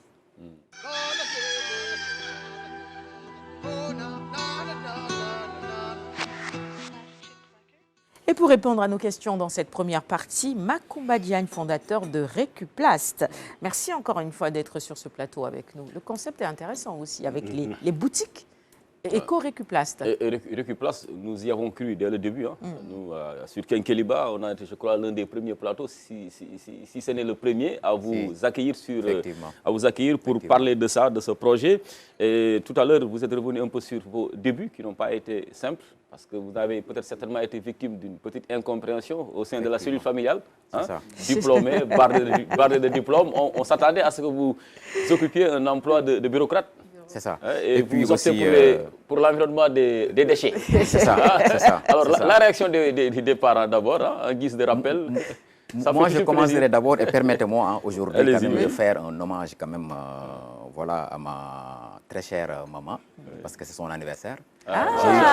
Joyeux anniversaire, maman. Joyeux anniversaire à ma très chère, santé, belle et courageuse maman qui peut-être est en train de me regarder. Machallah. Qui a fait de moi ce que je suis aujourd'hui, vraiment un entrepreneur, parce qu'on n'est pas entrepreneur. Hein. Donc j'ai été vraiment éduqué par ma très brave maman, qui m'a aujourd'hui permis d'avoir les valeurs que j'ai eues pour pouvoir endurer. Au fait, tout ce que j'ai eu à endurer, avoir la patience qu'il faut pour pouvoir réussir aujourd'hui ce que nous sommes en train de faire au niveau de Récuplast. Vive les femmes. Vive les femmes. Et je le dis assez souvent, hein, je suis avec les femmes parce que il y a ma belle-mère aussi. C'est vrai qu'elle n'est plus sur terre, donc j'en profite aussi pour prier pour elle parce qu'elle a la même date d'anniversaire que ma propre maman aussi. Mais quelle coïncidence. Tu vois, donc et aussi à ma très douce femme, qui n'est pas derrière moi. Hein. On dit que derrière tout trangom, il y a une grande dame, mais elle est devant, ou à vos côtés, derrière et partout. Et franchement, un entrepreneur a besoin de ça. Parce qu'un entrepreneur aussi au Sénégal, culturellement, beaucoup d'entrepreneurs échouent parce qu'ils n'ont pas un environnement favorable pour patienter, pour endurer. Moi, j'ai eu la chance aujourd'hui d'être accompagné par ces femmes-là. Et la quatrième femme, c'est Germaine Faye, qui a été co-gérante avec moi au niveau de cette initiative-là, Récuplast. Parce qu'à la base, c'était une ONG italienne qui avait mis en place cette initiative que j'ai repris en 2010 avec 14 femmes. On était 15 pour démarrer l'initiative. 14 femmes et vous étiez... J'étais le seul homme. Voilà. Et Germaine Faye était la présidente du groupement. Donc, quand on crée Proplast en tant qu'entreprise sociale, on l'a créé avec un système de co-gérance. Donc, elle était co-gérante. Et vraiment, elle a été aujourd'hui une femme qui a une vision Parce que connaissant au fait mon tempérament, c'est une femme qui m'a cadré et qui m'a permis en tant que jeune, parce qu'elle a l'âge aujourd'hui de ma mère, mais vraiment on a été un binôme pour pouvoir construire aujourd'hui au fait Recuplast, parce que l'entreprise en tant que telle c'est Proplast, mais Recuplast est devenue l'initiative à partir de 2015 pour fédérer l'ensemble des parties prenantes autour d'un projet commun qui est de lutter contre la pollution plastique au Sénégal. Et à l'époque c'était une nouveauté, hein? On n'avait pas quand même suffisamment développé, en tout cas la récupération. C'est ça. Au Sénégal, hein, certainement, c'est ça, parce que c'est une chaîne de valeur. Illuminé. C'est une chaîne de valeur. Oui. Et quand je venais à la RTS en 2014, c'était pour lancer un appel à la population, parce qu'on commençait tout juste à faire nos campagnes de sensibilisation et nos caravanes de collecte. Parce que ce qu'il faut comprendre, c'est que le déchet se produit chez nous. Oui. Nous produisons tous des déchets. Donc, pour pouvoir valoriser, il faut d'abord collecter. Et la collecte ne peut pas se faire avec un système de porte-à-porte. Nous n'avons pas ces moyens. Donc, nos moyens, c'était de sensibiliser la population et de mettre en place un système de collecte qui permettait aux populations de mettre le plastique de côté. Voilà, de et trier. nous, de trier. Et nous, on venait avec une valeur économique pour leur racheter le plastique qui était déjà mis à côté. C'est ça. Donc, il fallait vraiment organiser des campagnes pour faire connaître l'activité, pour que les Sénégalais comprennent que le déchet plastique ne doit plus être considéré aujourd'hui comme un déchet, mais plutôt une nouvelle matière première. Et que le tri n'est pas une affaire de toubab. Et que le tri n'est pas une affaire de toubab. Mais mieux que ça aussi, c'est qu'il l'a dit tout à l'heure, hein, ça dit qu'on lutte contre la pauvreté. Parce qu'aujourd'hui, le déchet plastique est acheté par Proplast. Ce n'est pas quelque chose, quelqu'un peut faire du volontariat, il peut faire de l'éco-citoyenneté, mais s'il ramasse 1 kilo de plastique, par exemple un bidon 20 litres, c'est 1 kilo de plastique, une chaise cassée, c'est à peu près 3 kilos de plastique, il a 100 francs par kilogramme. Donc une chaise cassée aujourd'hui peut coûter jusqu'à 300 francs. Donc ça, c'est de mettre une valeur économique autour du déchet plastique, parce qu'on l'a vu dans le domaine du secteur du fer. Donc on n'invente rien. Ça veut dire qu'aujourd'hui, si on ne parvient plus à trouver de la ferraille un peu partout, c'est parce qu'il y a une valeur économique. Et c'est là où l'État, aujourd'hui, doit beaucoup travailler, parce qu'on nous annonce une grève des concessionnaires peut-être demain. Et au Sénégal, le système, c'est du tourimbalit. C'est ramasser les déchets un peu partout pour les mettre au niveau d'une décharge incontrôlée, qui est au niveau contrôlé, qui est au niveau de Mbobos. Et c'est 3000 tonnes de déchets qu'on collecte par jour. Et dans ces 3000 tonnes-là, le plastique représente 10%. Chaque année, on met en décharge, ou bien on a à peu près 200 000 tonnes de déchets plastiques qu'on produit. Alors que tous ces déchets-là peuvent devenir aujourd'hui de la nouvelle matière première qui peut contribuer au développement durable du pays, créer de l'emploi dans la collecte, créer de l'emploi dans le système de la valorisation. Et mieux que ça, aujourd'hui, Recuplast est en train de prôner ce qu'on appelle la menuiserie plastique. Parce que pour pouvoir réussir l'économie circulaire, il faut collecter, il faut valoriser, mais il faut trouver aussi les débouchés. Et les débouchés, c'est là où je dis qu'il y a plusieurs acteurs qui doivent intervenir dans l'économie circulaire. Nous sommes un acteur aujourd'hui de la chaîne de valeur. Donc il y a les territoires qui ont un rôle à jouer. Il y a les entreprises qui produisent aujourd'hui des produits avec un emballage plastique qui doivent intervenir dans le cadre de leur responsabilité élargie en tant que producteur. Mais il y a aussi le consommateur qui doit changer de comportement. Il doit devenir aujourd'hui un éco-citoyen. Après usage d'un produit plastique, le consommateur n'a plus le droit aujourd'hui de le jeter. Parce qu'il doit participer à la construction de cette nouvelle économie. Et il y a également le volet formation pour intéresser les jeunes, par exemple, à la menuiserie plastique. C'est ça. Est-ce que ça vous y êtes déjà? Et l'objectif de l'éco-boutique, dans un premier temps, qu'on a ouvert l'année dernière, au niveau sur le canal 4, c'était pour montrer aux jeunes que franchement, il y a une possibilité aujourd'hui de développer cette nouvelle activité de menuiserie plastique. Le bois se fait de plus en plus rare. Au Sénégal, on importe le contreplaqué laminé, qui n'est pas aujourd'hui résistant à l'eau. Ça peut être joli, mais aujourd'hui, ça ne résiste pas à l'eau. Alors que le plastique aujourd'hui, nous faisons des contreplaqués. Il peut défier le temps. Thermocompressés, comme le contreplaqué laminé, avec des épaisseurs différentes. Et en termes de formation, avant de former les gens, il faut leur donner le goût d'entreprendre dans ce secteur. Et aujourd'hui, quand vous venez au niveau de notre éco-boutique, vous allez voir qu'on fait des bancs aujourd'hui, on fait des étagères, on fait aussi des tables-bancs, on fait des meubles, on fait des fauteuils, on fait tout avec le contreplaqué au fait, thermocompressés en plastique recyclé. Mais alors, est-ce qu'aujourd'hui vous sentez suffisamment l'adhésion aussi de ces populations? Parce qu'on parle d'économie circulaire. Il faut que chacun puisse apporter quand même un peu du sien pour que ça puisse marcher. Mais est-ce que ça, vous le sentez à travers ces boutiques-là? Est-ce qu'il y a un engouement? Est-ce qu'elles viennent vers vous? Bon, actuellement, quand même, je peux dire que franchement, on a une fierté parce qu'on reçoit quand même pas mal de gens qui viennent visiter l'éco-boutique et qui sont parfois même ébahis, qui se disent que mais on ne savait pas que cela existe au Sénégal. Dans notre pays. Et c'est l'occasion pour nous aujourd'hui de remercier la RTS et particulièrement aussi vraiment Aline Badara, Sarah, parce que franchement, nous avons besoin d'avoir au fait des émissions de ce genre aussi pour vulgariser ce que nous sommes en train de faire. Nous sommes une entreprise classique, certes, mais qui a une certaine particularité. Parce qu'on a des impacts sociaux assez forts et des impacts aussi environnementaux très forts par rapport à notre activité. Oui. Et sur la partie sensibilisation aujourd'hui, très joli, je peux dire que... Excusez-moi de vous couper, on a vu une image tout à l'heure. Ça, c'est, je pense, à magnifique. Lifon, c'est ça? Est-ce que vous avez installé des choses? On a installé des cabanes au niveau de l'IFAN. C'est ça. Parce On a vu qu'aujourd'hui- tout à l'heure l'image précédente, celle-là. C'est pas celle-là, c'est celle qui vient juste Voilà. avant. Ça va revenir, ça va revenir. Voilà. Et ces cabanes-là, on a travaillé avec un artiste, Bibi Sek, qui est très connu. Et aujourd'hui, on a fait quand même pas mal de foires à l'international. On a fait le salon de New York avec notre partenaire français. On a fait le salon de Londres aujourd'hui. C'est celle-là. Et ces cabanes-là, C'est magnifique. ça, on peut le mettre au niveau de l'université. Ça peut avoir un Dans les panneau solaire maisons. à l'intérieur. Et j'en On peut- parle parce voilà. que j'étais à Lifan Oui. et j'ai été agréablement surprise de comment ces cabanes ont changé l'environnement de Lifan. ça. Ah, Allez-y, vous allez voir. C'est magnifique. Ils ont un resto, mais avec ces ça. installations, ça a tout changé. C'est Bah, un oui. coin très agréable où on peut même se rendre en famille. Quand vous vous installez, vous êtes vraiment à l'aise. À l'aise. Vous avez l'impression d'être dans votre petit cocon. En tout cas, chapeau, très bravo. esthétique. Je ne savais pas que c'était vous. ça. Je vois derrière Macoumba Diagne et ce jour-là, j'ai posé la question aussi. Mais ça, c'est des initiatives véritablement à encourager, à C'est ça. accompagner, je pense. Et aujourd'hui, nous sommes en train quand même de discuter avec les nouvelles autorités parce que ce qu'il faut comprendre, c'est que le plastique, c'est une famille assez large. On a produit 200 000 tonnes par an. On parle de coopératives agricoles communautaires. Il faut des systèmes de goutte à goutte. Aujourd'hui, on peut le faire avec du plastique recyclé à 100%. Donc aujourd'hui, on parle de l'éducation, on parle beaucoup des abris provisoires. On peut faire des tables bancs avec du plastique recyclé. C'est à plus fait, résistant. tout à Ça fait. peut faire 10 ans, Oui. 20 ça. ans. Oui. Donc je pense que avec ces nouvelles autorités, on a beaucoup d'espoir.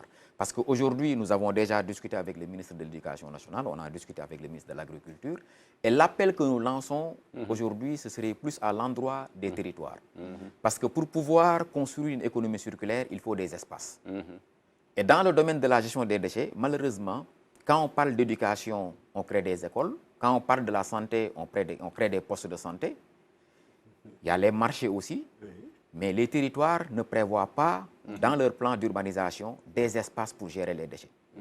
Nous produisons tous des déchets, mais aujourd'hui, on ne prévoit pas d'espace. Il faut des déchetteries. Il faut aujourd'hui des zones de tri. Il faut des bornes de collecte pour l'apport Tout à fait, volontaire. tout à Donc fait. tout ça, ça doit être le travail des territoires. Et franchement, nous sommes en train de travailler aujourd'hui avec la SONAGED pour pouvoir mettre en place un partenariat public-privé. Parce que pour pouvoir réussir le pari et vraiment le plus grand challenge aujourd'hui dans le domaine de la valorisation, c'est la collecte. Aujourd'hui, nous avons des besoins de collecte très importants. Sarah. Nous sommes à peu près à 100 tonnes de plastique par mois et on polarise à peu près plus de 5000 personnes qui vivent aujourd'hui de cette collecte-là de plastique. Mais en termes de besoins, nous avons un besoin de milliers de tonnes aujourd'hui par mois. Et Proplast exporte les déchets plastiques valorisés en France, en Espagne, aux Pays-Bas. Et avant, ce qu'on savait avant, c'est que c'est les pays occidentaux qui amenaient au fait leurs déchets. C'est Mais ça. aujourd'hui, avec la valorisation, on a la possibilité d'exporter et de faire rentrer des Et cela fait comme la fierté du Sénégal. En tout Tout cas, à vous fait. êtes une fierté pour nous, hein, nous de Kenkeliba, nous qui avons cru en vous, à ce projet, et qui avons accompagné. Et on se donne rendez-vous hein, pour relever encore d'autres défis. Hein. Et puis également que l'État puisse davantage se mettre à vos côtés en termes de financement. Oui. Et je dois prendre un engagement ici aussi avant de... Allez-y, en une minute. Allez-y. Voilà. Oui. Et ce que je voudrais, c'est vraiment de faire un plateau, Kenkeliba, ou un plateau au niveau de la RTS qui sera composé de 100% au fait de matières plastiques recyclées. Cela nous ferait grandement plaisir. Merci beaucoup. Merci pour l'offre. Cela nous ferait vraiment plaisir. En 30 secondes, on se rend compte que les années passées, il y avait la loi sur le sachet plastique, mais qui n'est jamais appliquée, qui n'est jamais respectée. Donc, mieux vaudrait à la place, bien sûr, aider ces entreprises-là, surtout que là, moi, je vois plus une niche d'emploi. Mais c'est une niche d'emploi formidable. Pousser les Sénégalais à aller, voilà, leurs déchets plastiques, les amener dans des boutiques. Les trier d'abord. Les trier d'abord, investir pour que chaque quartier, on puisse avoir une boutique et ainsi, voilà, investir plus dans le recyclage. Dans le recyclage. En tout cas, vraiment bravo Macoumba. Ouais, vraiment. Félicitations. Et pour ça, on a déjà un processus parce qu'aujourd'hui, on a une application mobile qui va bientôt être disponible qui s'appelle Trivalor. Oui. Et cette application va permettre aux Sénégalais de contribuer, d'avoir des points. Et ces points pourront être transformés aussi pour avoir des produits recyclés ou avoir des points dans d'autres entreprises qui seraient engagées à la lutte contre la pollution plastique. Merci beaucoup. Magnifique. Vous êtes ingénieux. Bonne continuation. Félicitations encore une fois tous les honneurs du pour pays. cette initiative. 7h30. Vous êtes au niveau du canal 4, c'est ça. Je passe le message ce matin pour tous ceux qui nous regardent. Si vous avez chez vous du plastique, essayez de recycler tout cela, de mettre à côté, de trier et ensuite direction Canal 4 pour valoriser cela. Bon, puisque derrière, il y a aussi de petites rémunérations. Ça devrait davantage intéresser les gens parce que c'est pas, voilà, motivation, c'est important. 7h30, on souffle un tout petit peu en musique. Voici le clip du jour dans la deuxième partie. Elle nous rejoindra sur ce plateau pour parler d'un tout autre sujet. Il s'agit de notre deuxième invité, Ngoné Mbang. Et puis...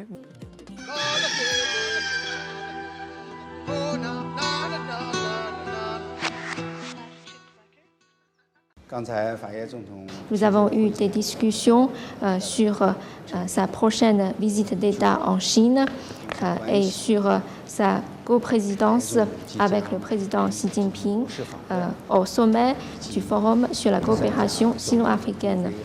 Nous avons eu des échanges de vues approfondis sur ces deux sujets. La Chine et le Sénégal sont bons partenaires et bons amis. Nous accordons une haute importance au développement de nos relations avec le Sénégal. Le Sénégal est un partenaire privilégié pour la Chine et nous avons toujours fait du développement de nos relations avec le Sénégal une priorité.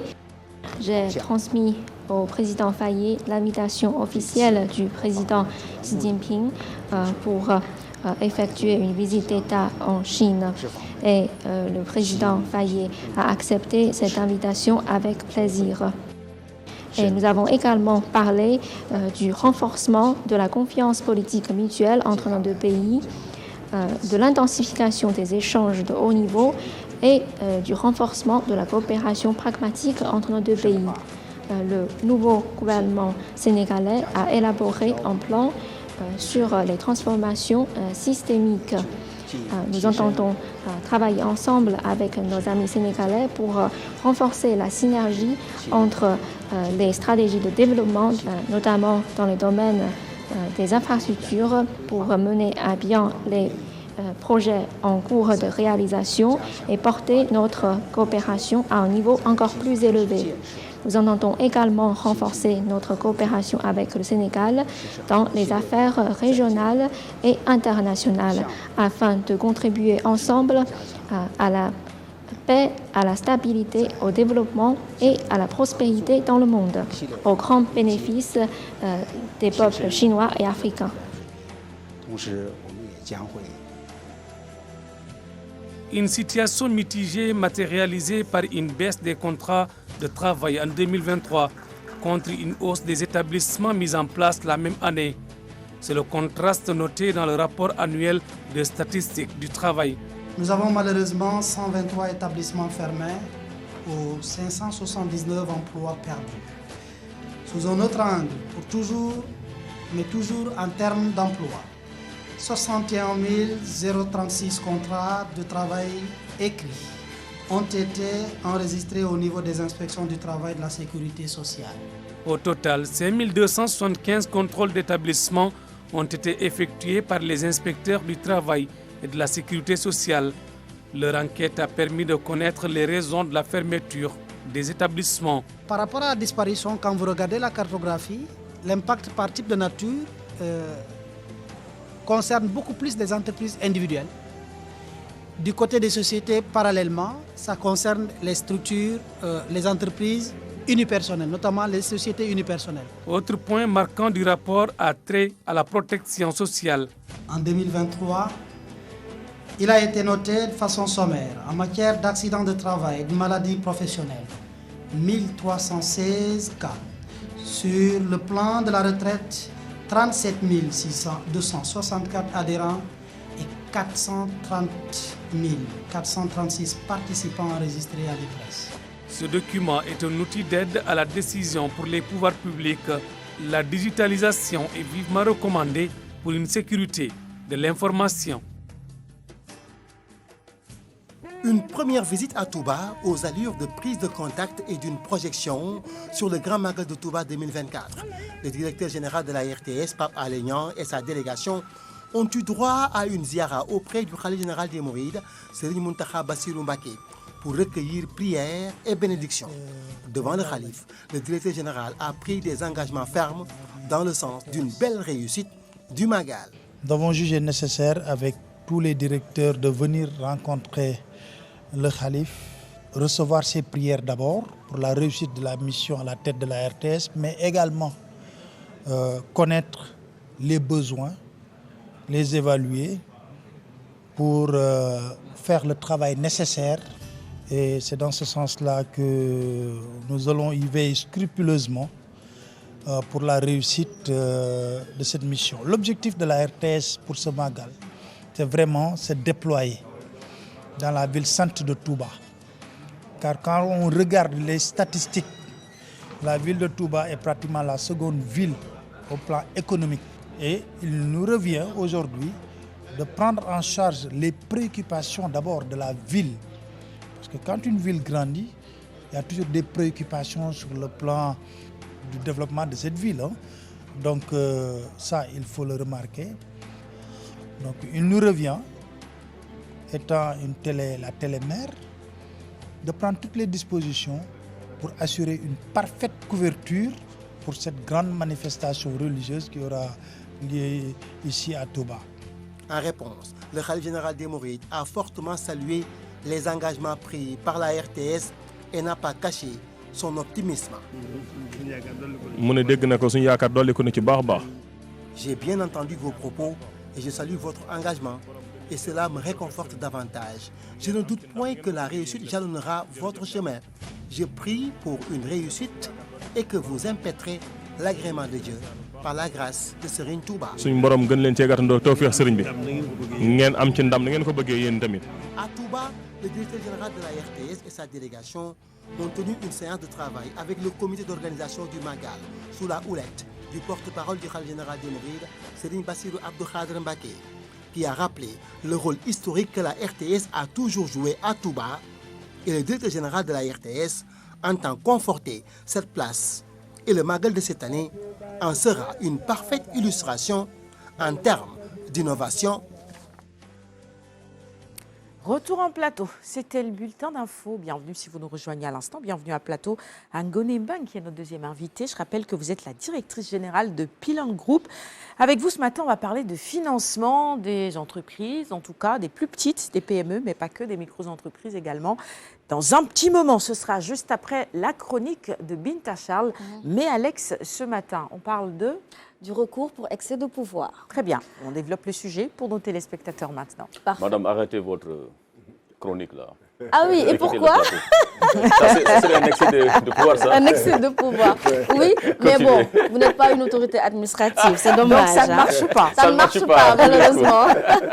Alors, voilà, le recours pour excès de pouvoir, pour faire simple, ça va être cette possibilité-là donnée à un citoyen d'attaquer une décision qui provient bien sûr d'une autorité administrative.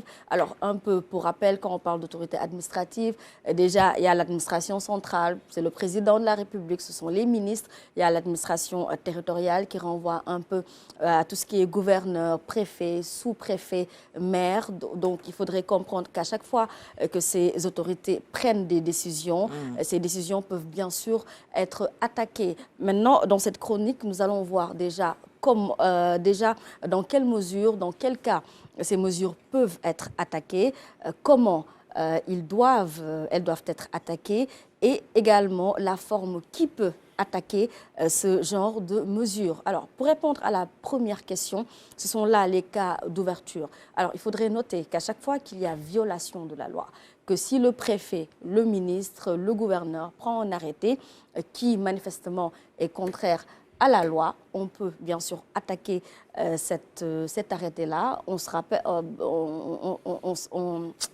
un peu qu'il y a ce qu'on appelle cette pyramide-là, qu'on a la Constitution, qu'on a tout ce qui est traité et accord. On a également les lois et on a les règlements. Dans la partie règlement qui est au bas de l'échelle, ensuite viennent la jurisprudence, etc. Nous avons tout ce qui est arrêté. Tout ce qui est ordonnance, tout ce qui est décret. Donc, ce qui veut dire que ces règlements-là ne doivent pas être contraires ni à la loi, ni à la Constitution. Donc, à chaque fois qu'il y a ce cas d'espèce-là, je donne un exemple, il y a la loi qui dit que sur l'ensemble du territoire national, le prix du loyer est fixé maximum à 200 000 francs et qu'ici, à Dakar, le préfet prend un arrêté pour dire que dans la capitale sénégalaise, le loyer est fixé maximum à 100 000 francs. Donc c'est un arrêté, une décision qui est contraire à la loi. Et dans ce cas, les bailleurs qui sont concernés peuvent bien sûr attaquer cette décision. Donc là, on a la violation de la loi. On a également ce qu'on appelle le détournement de pouvoir. Pour faire simple, le détournement de pouvoir, c'est lorsque l'autorité utilise ses pouvoirs, non pas pour l'intérêt général, mais pour ses propres intérêts personnels. Ça va être peut-être ce préfet-là qui a la possibilité voilà, on est dans un cadre où les terres doivent être distribuées aux populations et il use de son pouvoir pour que ces terres-là, voilà, sa famille puisse en avoir ou que lui-même puisse être bénéficiaire, ou bien ce maire-là qui est propriétaire d'un restaurant et qui sort une décision pour pénaliser un peu les autres restaurants de la capitale sénégalaise. Voilà, exactement. Ce type de mesures également peuvent être attaquées parce que là, on assiste à un détournement de pouvoir. On gère son intérêt personnel. Hormis cela, nous avons également ce qu'on appelle le défaut de motif. Le défaut de motif, c'est lorsque l'autorité administrative prend une décision. Or, la base de cette décision, la base même est illégale. Un exemple tout à fait simple, lorsque le président Macky Sall avait pris un décret abrogeant le décret qui faisait appel au corps électoral, si pendant cette période-là, un ministre ou un préfet a pris une décision pour interdire certaines manifestations ou pour interdire que les gens voilà, aillent en campagne et tout, cette décision-là va être attaquée parce que tout simplement, la base en tant que telle, quelques jours après, le Conseil constitutionnel a dit que ce décret-là est inconstitutionnel. C'est ça. Parfait. Donc l'autre cas, c'est également lorsque l'autorité prend une décision, or, elle est basée sur une loi qui n'est pas encore entrée en vigueur. Une loi peut-être adoptée à l'Assemblée nationale, mais on se rappelle également qu'il faudrait qu'il soit promulgué et publié pour qu'elle entre en vigueur. Tout à fait. Ou bien, un autre cas, c'est lorsque la loi, elle est là, mais elle a été abrogée. Elle n'existe plus dans l'ordonnancement juridique. Donc, aucun arrêté ou aucune décision ne doit se baser sur ce type de loi. Alors, on a également un autre cas, c'est l'incompétence. Quand on parle ici d'incompétence, c'est par rapport à la qualité de la personne qui doit prendre cette décision. Ce n'est pas parce qu'on est autorité qu'on peut prendre toutes les décisions qu'on veut. Il y a une limite. Alors, comme exemple, je vais donner en 2014 le cas du concours des élèves maîtres. Si on se souvient, on a, après que l'examen soit fini, on a déclaré qu'il y avait une fraude. Du coup, le ministre à l'époque, Serigne Mbaye Thiam, avait pris une décision pour annuler ce concours-là. Or, il y avait plus de 600 candidats qui étaient déjà passés. Ces candidats ont attaqué cette décision-là. Maintenant, devant la Cour suprême, la chambre administrative de la Cour suprême, la Cour a répondu en disant tout simplement Il ne s'est pas prononcé sur le cas de la fraude, c'est-à-dire dit si oui ou non il y a eu fraude, mais elle a tout simplement dit que le ministre n'a pas compétence, il n'a pas qualité à annuler l'épreuve, le concours, et que c'est seul le jury en charge de ce concours-là, qu'il y avait cette possibilité-là. Donc, pour la compétence, c'est très important. Il faut avoir qualité à agir. Et enfin, ça va être le vice... Excuse-moi, pour la compétence, on est un peu dans le cas aussi avec le bac. Hein. Beaucoup ont interpellé le ministre de l'Enseignement directement pour ces candidats qui ont été exclus. Il a dit, je n'ai pas compétence. Et c'est la réponse qu'il leur a servi d'ailleurs. Exactement, c'est ça. Il n'a pas compétence à décider de cela. Tout à fait. Parce qu'un jury, il est autonome. Souverain. Il est autonome, tout à fait. Alors, le dernier cas de figure, ce sont les vices de forme ou de procédure. Le vice de forme, ça veut dire que l'arrêté, la décision doit être motivée et doit être signée par l'autorité, sinon elle n'est pas valable du tout. Le vice de procédure, il faudrait respecter une certaine procédure pour l'élaboration justement de ce type de décision. C'est comme à l'université, à la faculté de médecine, le doyen a un jour pris une décision, mais cette décision a été attaquée tout simplement parce que la loi prévoit qu'avant la prise de cette décision, il faudrait que l'Assemblée constituante, que toute cette Assemblée se réunisse. Or, en l'état, voilà, les membres de cette Assemblée, certains membres n'étaient pas là, donc juste sur cette base-là, cette décision a été annulée. Maintenant, qui doit, bien sûr, qui doit attaquer cette décision? Une question également très importante. On nous dit qu'il faudrait que cette personne-là qui attaque une décision de l'autorité administrative, il faudrait déjà qu'elle soit majeure. Un mineur ne peut pas. Un majeur incapable également ne peut pas. Un majeur incapable, on entend par cela un majeur qui n'a pas toutes ses facultés, par exemple. Donc c'est impossible. Et il faudrait que cette personne-là ait intérêt à agir. Le cas du maire avec son restaurant et tout, moi qui ne suis pas restauratrice, je ne peux pas aller attaquer la décision de ce maire-là. Donc il faudrait non seulement que je dois... Maintenant, les restauratrices, par exemple, de Dakar, peuvent bien sûr attaquer la décision de ce maire ou la décision du préfet, peuvent être attaquées par les citoyens qui devaient normalement bénéficier de ces terres-là. C'est important. Maintenant, par rapport à la forme également de la requête, la requête, elle doit être écrite déjà. La requête, c'est un peu comparé à la plainte qu'on va déposer au niveau du juge administratif pour attaquer l'acte. Cette requête, elle doit être écrite. Elle doit être signée, elle doit contenir également les moyens qui ont été et les motifs qui ont été utilisés par, on va dire, l'autorité en question. Et une chose très importante, avant de déposer cette requête-là, il faudrait prévenir, il faudrait la communiquer à l'autorité d'abord. Si cela n'est pas fait, devant le juge, on n'aura pas gain de cause. Pour dire que la procédure, la forme est très importante en droit et il faudrait la mention du nom, du prénom, domicile, etc. Et une copie de l'acte en tant que tel, c'est-à-dire la décision. Voilà, il faudrait accompagner la requête par cette décision-là qu'on attaque et puis ensuite la déposer au niveau de la chambre administrative de la Cour suprême qui connaît de ces affaires-là.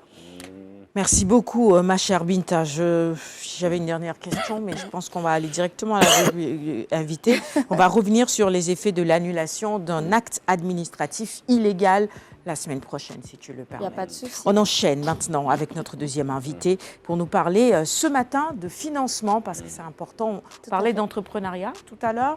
Le financement aussi est une étape importante et décisive justement pour ces jeunes entrepreneurs. Voilà, mais quel que soit en tout cas l'ambition, l'engagement... Le nerf de la guerre. Voilà, il faut le nerf de la guerre, l'argent, le financement, le fameux financement qui fait tellement défaut à beaucoup d'investisseurs, bon pas d'investisseurs, à beaucoup d'entrepreneurs dans notre pays. Et pour y remédier, donc, il y a ce projet qui est porté par donc, le groupe Pilon, dont vous êtes la directrice générale. Mais il n'est pas de votre...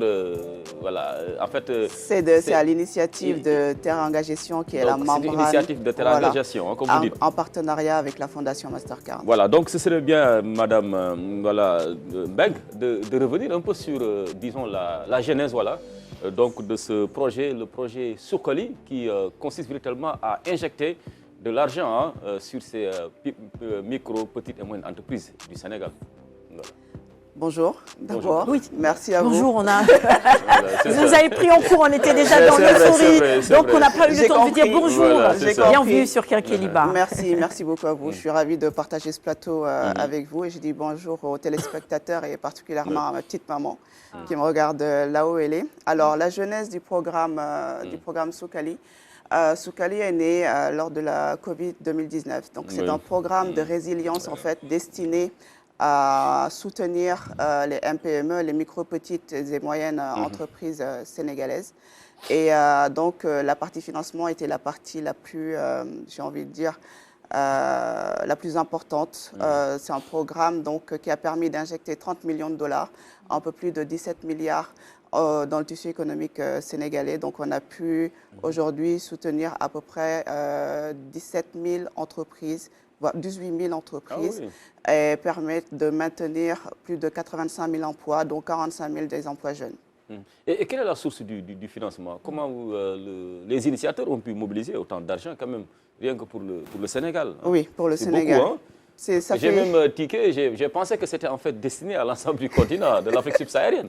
Mais rien que pour le Sénégal, vous avez pu mobiliser quand même une telle somme. Pourtant, c'était très peu. C'est vrai que quand on parle de 30 millions de dollars, 18 milliards de francs CFA, on a l'impression que c'est beaucoup, mais croyez-moi, au niveau des PME, la demande est forte. La demande est très, très, très forte. Encore aujourd'hui, on reçoit énormément de demandes de MPME aujourd'hui pour les soutenir. Un accompagnement, c'est voilà, ça. Exactement. Et ma question allait justement dans ce sens, si tu permets, à l'une. Ce sont ces PME qui vous sollicitent directement, étant au courant du projet, ou vous-même, vous allez également sur le terrain identifier, parce que là aussi, on sait qu'il y a des femmes, des GIE qui n'ont peut-être pas l'information, on parlait d'accès à l'info. Est-ce que vous-même, vous faites ce travail de terrain aussi ou pas? Merci beaucoup, Sarah, pour cette question. Elle est très pertinente. C'est dans les deux sens.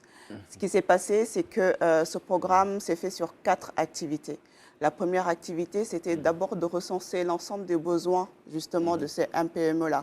Il y a certes la partie financement, mais il y avait aussi la partie accompagnement, renforcement des capacités et coaching pour être sûr justement qu'il n'y aurait pas de détournement d'objectifs sur la partie financement et les aider à bien gérer les fonds qu'ils ont reçus. Après cette première activité, il y a eu le recensement, d'aller voir les MPME, de voir sur tout le territoire, toutes les régions, où se trouvent les MPME qui aujourd'hui ont besoin de ces financements-là. Donc on est parti trouver ces cibles-là.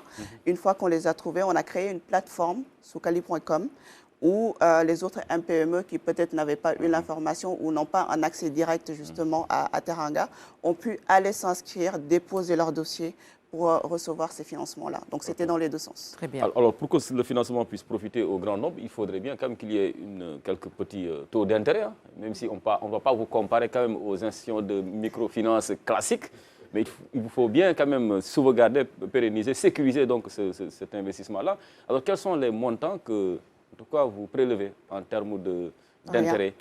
Rien. Comment ça? C'est des subventions, c'est ça? Non, ce n'est pas forcément des subventions, c'est bien des prêts, mais c'est vraiment à des taux symboliques. Pardon. Ah oui? Oui.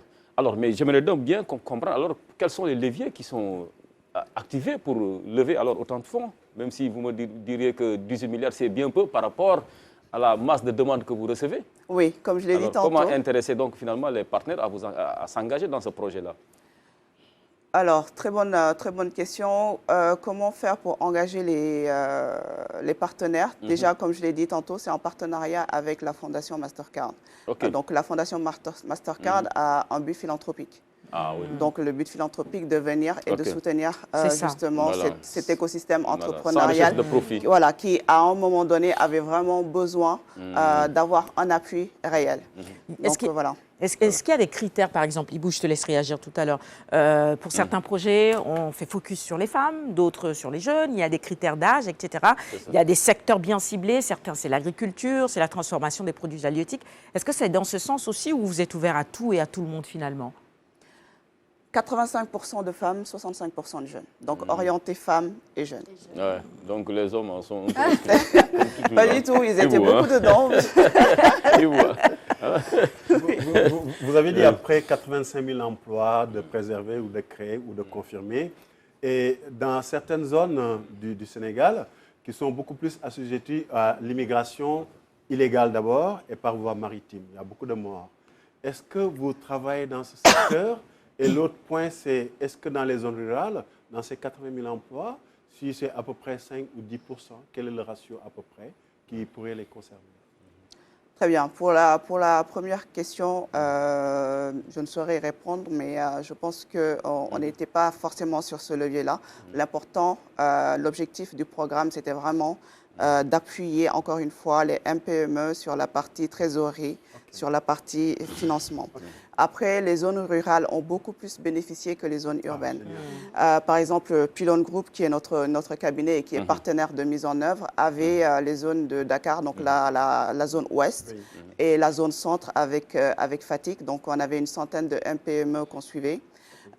Et je sais qu'il y a plus en zone rurale qu'en zone urbaine. Alors, il y a des mécanismes publics qui existent. Il y a même un ministère dédié donc, au financement de ces petites et moyennes entreprises que dirige notre ami, le docteur Aline John. Hein? Alors, mais par rapport un peu à leur fonctionnement, peut-on dire que vous venez en appoint pour que vous ne marchiez pas dessus également? Parce qu'on sait qu'il y a beaucoup d'entrepreneurs très futés qui sont très forts en captation de fonds, qui peuvent aller un peu partout, lever des fonds ça et là. Alors, comment faire également pour que ça soit beaucoup plus équitable dans la répartition? C'est très bien. Ça a été fait en complémentarité justement avec le dispositif étatique qui est là, les différentes agences. Je prends une agence telle que l'ADER, qui est partenaire de mise en œuvre sur la partie financement de ce programme-là. Donc, ça a été fait en toute complémentarité avec l'ensemble de ces agences. Le programme va durer combien de temps? Parce que j'imagine que vous êtes toujours dans la mise en œuvre, c'est pas fini. Les gens qui nous regardent en ce moment peuvent toujours continuer à soumissionner, essayer peut-être de capter quelques fonds, ou c'est déjà fini? Très bonne question, Sarah. Alors, la partie financement, elle est bouclée pour le moment. Alors, il faut savoir que le programme court depuis 2020. D'accord, ça fait 4 ans. Donc, on a fait les 4 activités. Donc, comme je l'ai dit, recenser les besoins, retrouver les cibles, faire les financements. Après, il y a la partie 4, donc l'activité 4, renforcement de capacité et coaching, quasi sur 1 an.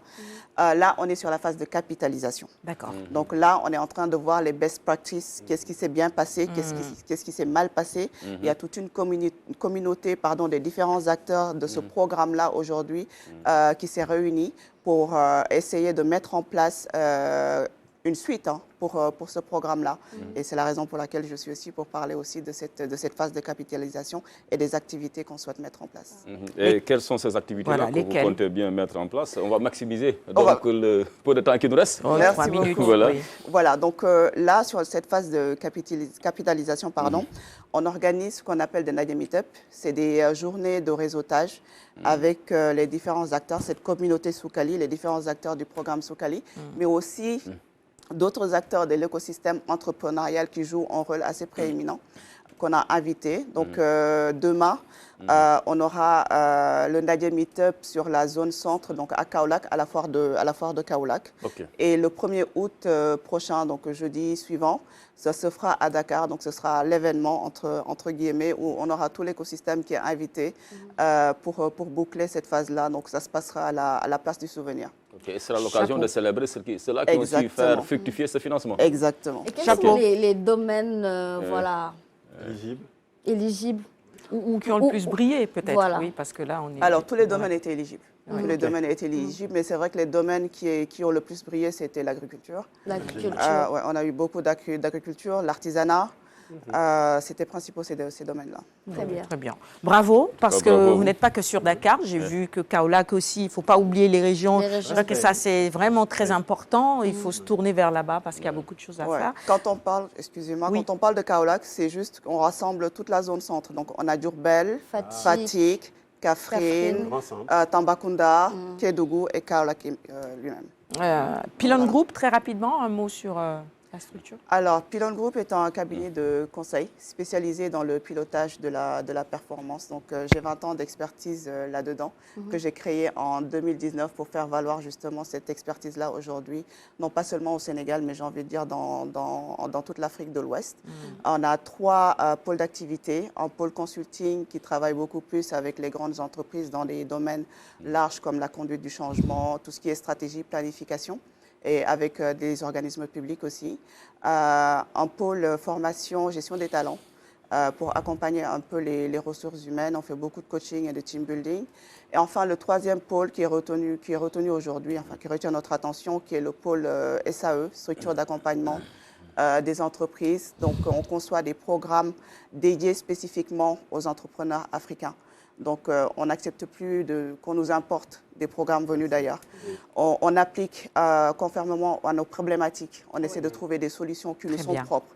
Et donc, c'est dans ce cadre-là qu'on fait appel à certains bailleurs qui viennent nous soutenir pour qu'on puisse notamment avoir de la masse au lieu de travailler en individuel, j'ai envie de dire, plutôt d'avoir plusieurs cohortes de MPME à accompagner. Et valoriser l'Afrique. Hein, et valoriser l'Afrique. Merci beaucoup. Comment on appelle ça encore? La tenue de ce matin. Voilà. Et le collier aussi. Voilà. On veut que l'Afrique brille. C'est ça. Elle est en train de briller, machallah. Vous savez, ce matin, quand je suis arrivée, j'ai failli dire, bah, vous avez vu ma tenue de ce matin? C'est Ruby Création. Voilà, c'est très joli aussi. Hein. Mais j'ai vu votre tenue, ensuite je me suis dit, bon, d'accord, il n'y a pas photo. Vous êtes toutes élégantes, hein, les dames du plateau. Le challenge tient bien. Merci d'être passé sur ce plateau. Bonne continuation et bravo pour cette belle initiative que vous pilotez si bien. Merci. Comme disait, c'est qui Beyoncé? Who Rule the World?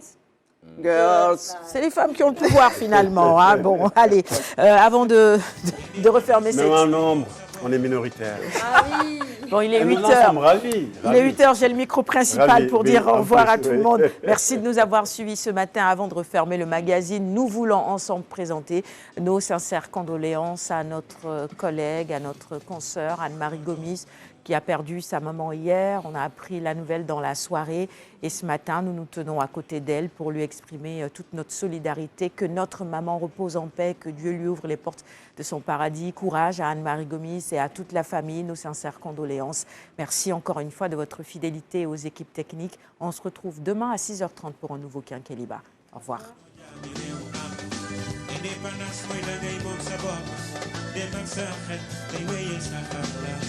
Remo amul lolu moy yow dañu la non yow amoga do wéy sa xalaat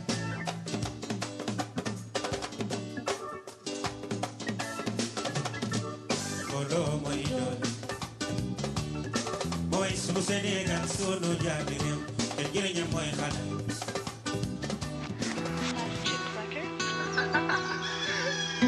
I gotta wake up early in the morning, a long way but go because I gotta find my way. The Lord need to stand up, get better warning.